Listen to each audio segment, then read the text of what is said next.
Hello, my name is Ryan Watchorn, Fish and Wildlife Officer here in Alberta. We would like to remind hunters of the regulatory requirements around processing their legally harvested wildlife.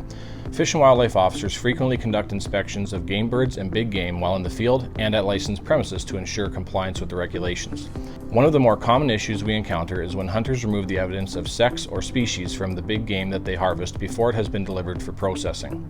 For moose, elk, deer, antelope, bison, and non-trophy sheep, the evidence of sex, species, and class must remain attached to the carcass until it has been delivered to a licensed premises such as a meat processor or taxidermist, or it is cut up and packaged for consumption at the usual residence of the hunter or of a resident of Alberta.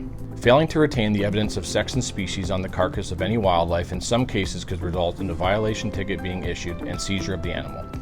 When big game or game birds are taken to a business for processing, there are requirements for the business to keep a record of the wildlife that has been submitted, such as the name and address of both the person who killed the wildlife and the name and address of the person who delivered the wildlife to the premises, as well as the associated license or tag number and wildlife identification number. The onus is on the hunter to know all of these rules and ensure that they are following them. Alberta hunting regulations are available online at albertaregulations.ca.